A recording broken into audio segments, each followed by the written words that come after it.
The Complete Works of William Shakespeare by William Shakespeare. Act 3. Scene I. Before Prospero's cell. Enter Ferdinand bearing a log. Ferdinand. There be some sports are painful, and their labor delight in them sets off. Some kinds of baseness are nobly undergone, and most poor matters point to rich ends. This my mean task would be as heavy to me as odious, but the mistress which I serve quickens what's dead, and makes my labors pleasures. Oh, she is 10 times more gentle than her father's crabbed, and he's compassed of harshness. I must remove some thousands of these logs, and pile them up, upon a sore injunction. My sweet mistress weeps when she sees me work, and says such baseness had never like executor. I forget, but these sweet thoughts do even refresh my labors, most busy, least when I do it. Enter Miranda and Prospero behind. Miranda. Alas now, pray you, work not so hard, I would the lightning had burned up those logs that you are enjoined to pile. Pray, set it down and rest you. When this burns, 'twill weep for having wearied you. My father is hard at study. Pray, now, rest yourself, he's safe for these 3 hours. Ferdinand. O most dear mistress, the sun will set, before I shall discharge what I must strive to do. Miranda. If you'll sit down, I'll bear your logs the while. Pray give me that, I'll carry it to the pile. Ferdinand. No, precious creature, I had rather crack my sinews, break my back, than you should such dishonor undergo, while I sit lazy by. Miranda.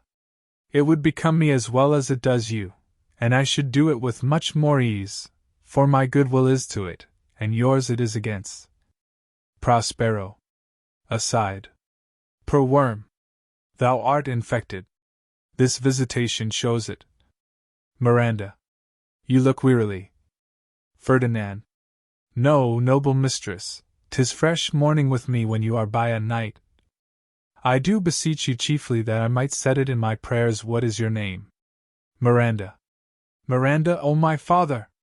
I have broke your hest to say so. Ferdinand. Admired Miranda. Indeed, the top of admiration, worth what's dearest to the world. Full many a lady I have eyed with best regard, and many a time harmony of their tongues hath into bondage brought my too diligent ear. For several virtues have I licked several women, never any with so full soul but some defect in her did quarrel with the noblest grace she owed, and put it to the foil. But you, O you, so perfect and so peerless, are created of every creature's best. Miranda. I do not know one of my sex, no woman's face remember, save, from my glass, mine own, nor have I seen more that I may call men than you, good friend, and my dear father. How features are abroad I am skillless of, but by my modesty, the jewel in my dower, I would not wish any companion in the world but you, nor can imagination form a shape, besides yourself, to like of. But I prattle something too wildly, and my father's precepts I therein do forget. Ferdinand. I am, in my condition, a prince. Miranda. I do think, a king. I would not so, and would no more endure this wooden slavery than to suffer the flesh fly blow my mouth. Hear my soul speak. The very instant that I saw you, did my heart fly to your service. There resides, to make me slave to it, and for your sake am I this patient logman. Miranda. Do you love me? Ferdinand. O heaven, O earth, bear witness to this sound, and crown what I profess with kind event, if I speak true, if hollowly invert what best is boded me to mischief. I, beyond all limit of what else I the world do love, prize, honor you.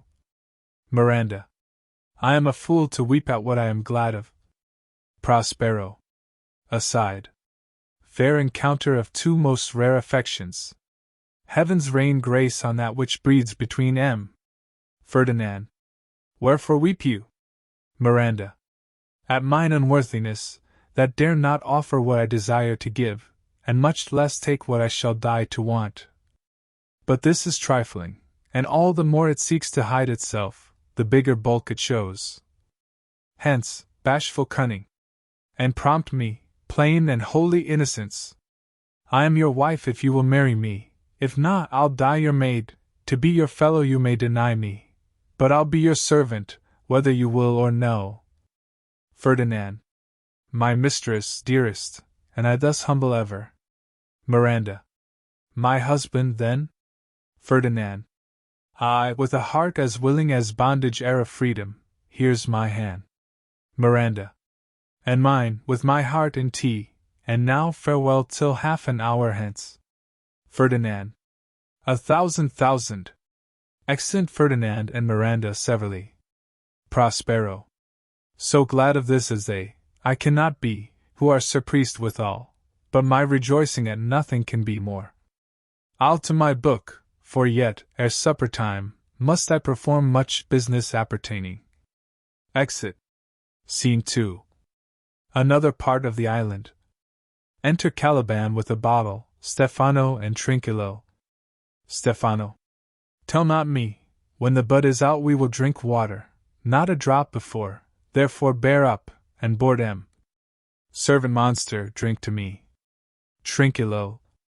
Servant monster. The folly of this island. They say there's but 5 upon this isle, we are 3 of them, if other 2 be brained. Like us, the state totters. Stefano. Drink, servant monster, when I bid thee, thy eyes are almost set in thy head. Trinculo. Where should they be set else? He were a brave monster indeed, if they were set in his tail. Stefano. My man-monster hath drowned his tongue in sack. For my part, the sea cannot drown me. I swam, ere I could recover the shore, 35 leagues, off and on, by this light. Thou shalt be my lieutenant, monster, or my standard. Trinculo. Your lieutenant if you list, he's no standard. Stefano. Will not run, Monsieur Monster. Trinculo. Nor go either. But you'll lie like dogs, and yet say nothing either. Stefano.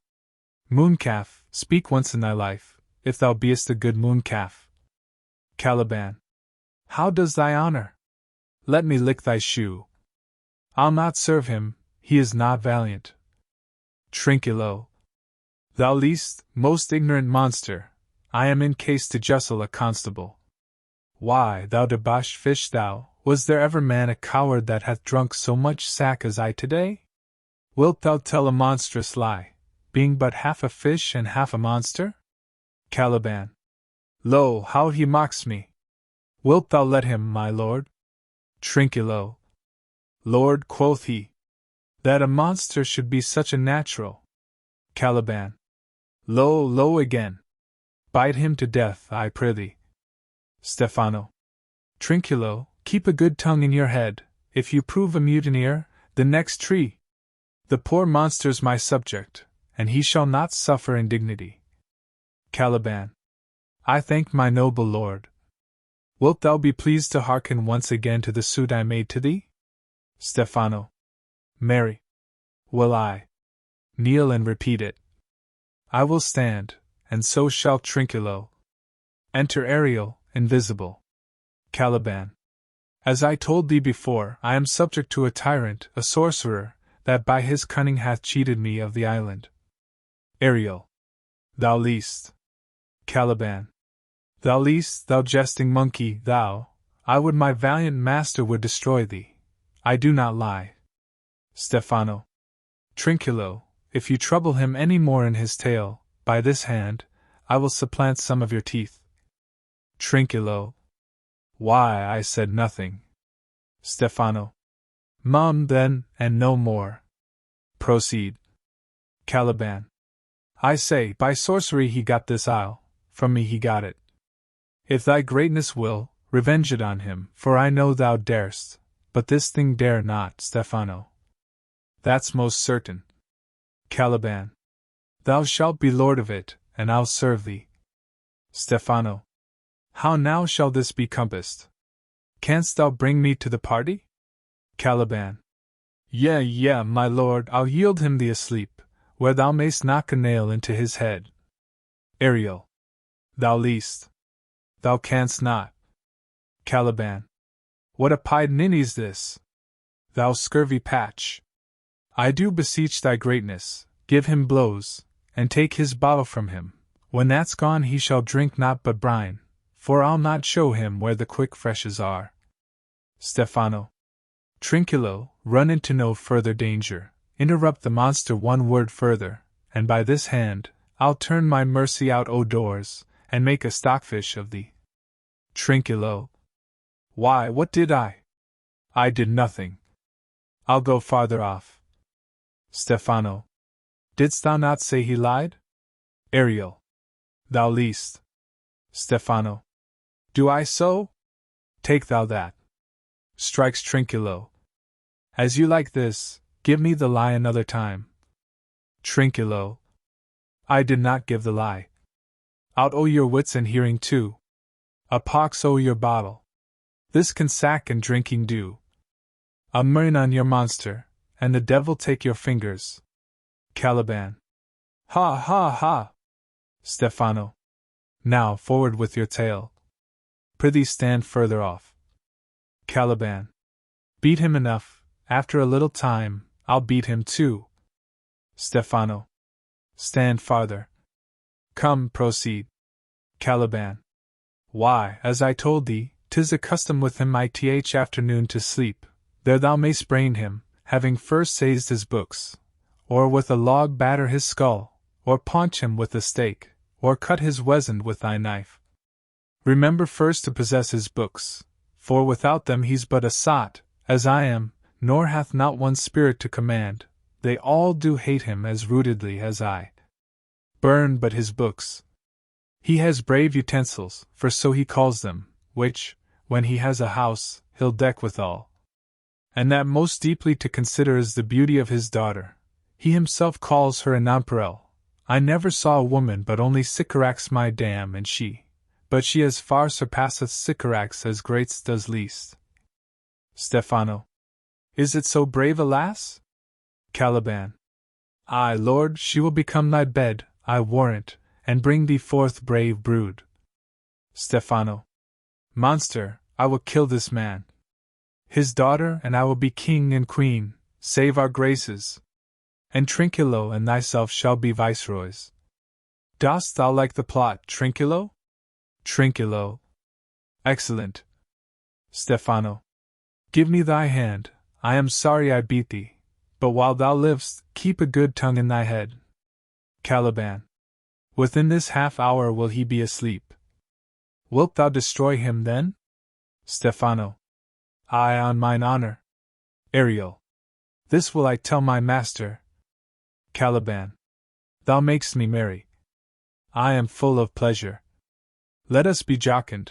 Will you troll the catch you taught me but whileere? Stefano. At thy request, monster, I will do reason, any reason. Come on, Trinculo, let us sing. Sings. Flout em and coot em, and scout em and flout em, thought is free. Caliban. That's not the tune. Ariel plays the tune on a tabor and pipe. Stefano. What is this same? Trinculo. This is the tune of our catch, played by the picture of nobody. Stefano. If thou beest a man, show thyself in thy likeness. If thou beest a devil, take tea as thou list. Trinculo. Oh, forgive me my sins. Stefano. He that dies pays all debts, I defy thee. Mercy upon us. Caliban. Art thou afeard? Stefano. No, monster, not I. Caliban. Be not afeard. The isle is full of noises, sounds, and sweet airs, that give delight, and hurt not. Sometimes 1,000 twangling instruments will hum about mine ears, and sometimes voices, that, if I then had waked after long sleep, will make me sleep again, and then, in dreaming, the clouds methought would open and show riches ready to drop upon me, that, when I waked, I cried to dream again. Stefano. This will prove a brave kingdom to me, where I shall have my music for nothing. Caliban. When Prospero is destroyed. Stefano. That shall be by and by, I remember the story. Trinculo. The sound is going away. Let's follow it, and after do our work. Stefano. Lead, monster, we'll follow. I would I could see this tabor. He lays it on. Wilt come? Trinculo. I'll follow, Stefano. Excellent. Scene 3. Another part of the island. Enter Alonso, Sebastian, Antonio, Gonzalo, Adrian, Francisco, and C. Gonzalo. By our Lakin, I can go no further, sir. My old bones ache. Here's a maze trod, indeed, through forthrights and meanders. By your patience, I needs must rest me. Alonso. Old Lord, I cannot blame thee, who am myself attached with weariness to dulling of my spirits. Sit down, and rest. Even here I will put off my hope, and keep it no longer for my flatterer. He is drowned whom thus we stray to find, and the sea mocks our frustrate search on land. Well, let him go. Antonio. Aside to Sebastian. I am right glad that he's so out of hope. Do not, for one repulse, forego the purpose that you resolved to effect. Sebastian. Aside to Antonio. The next advantage will we take throughly. Antonio. Aside to Sebastian. Let it be tonight, for, now they are oppressed with travel, they will not, nor cannot, use such vigilance as when they are fresh. Sebastian. Aside to Antonio. I say, tonight, no more. Solemn and strange music, and Prospero above, invisible. Enter several strange shapes, bringing in a banquet, they dance about it with gentle actions of salutation, and inviting the king and sea, to eat they depart. Alonso. What harmony is this? My good friends, hark! Gonzalo. Marvelous sweet music. Alonso. Give us, kind keepers, heavens! What were these? Sebastian. A living drollery. Now I will believe that there are unicorns, that in Arabia there is one tree, the phoenix throne, one phoenix at this hour reigning there. Antonio. I'll believe both, and what does else want credit, come to me, and I'll be sworn 'tis true, travellers ne'er did lie, though fools at home condemn them. Gonzalo. If in Naples I should report this now, would they believe me? If I should say, I saw such islanders, for, certes, these are people of the island, who, though they are of monstrous shape, yet, note, their manners are more gentle, kind, than of our human generation you shall find many, nay, almost any. Prospero. Aside. Honest lord, thou hast said well, for some of you there present are worse than devils. Alonso. I cannot too much muse such shapes, such gesture, and such sound, expressing although they want the use of tongue a kind of excellent dumb discourse. Prospero. Aside. Praise in departing. Francisco. They vanish strangely. Sebastian. No matter, since they have left their viands behind, for we have stomachs. Wilt please you taste of what is here? Alonso. Not I. Gonzalo. Faith, sir, you need not fear. When we were boys, who would believe that there were mountaineers delapped like bulls, whose throats had hanging at wallets of flesh? Or that there were such men whose heads stood in their breasts? Which now we find each putter out of 5 for 1 will bring us good warrant of. Alonso. I will stand to, and feed, although my last, no matter, since I feel the best is past. Brother, my lord the Duke, stand to, and do as we. Thunder and lightning. Enter Ariel like a harpy, claps his wings upon the table, and with a quaint device, the banquet vanishes. Ariel. You are 3 men of sin, whom destiny, that hath to instrument this lower world and what is in't, the never surfeited sea hath caused to belch up you, and on this island where man doth not inhabit, you mongst men being most unfit to live. I have made you mad, and even with such like valor men hang and drown their proper selves. Seeing Alonso, Sebastian, and C. draw their swords. You fools! I and my fellows are ministers of fate. The elements of whom your swords are tempered may as well wound the loud winds, or with bemocked stabs kill the still claws. ing Waters, as diminish one dowel that's in my plume. My fellow ministers are like invulnerable.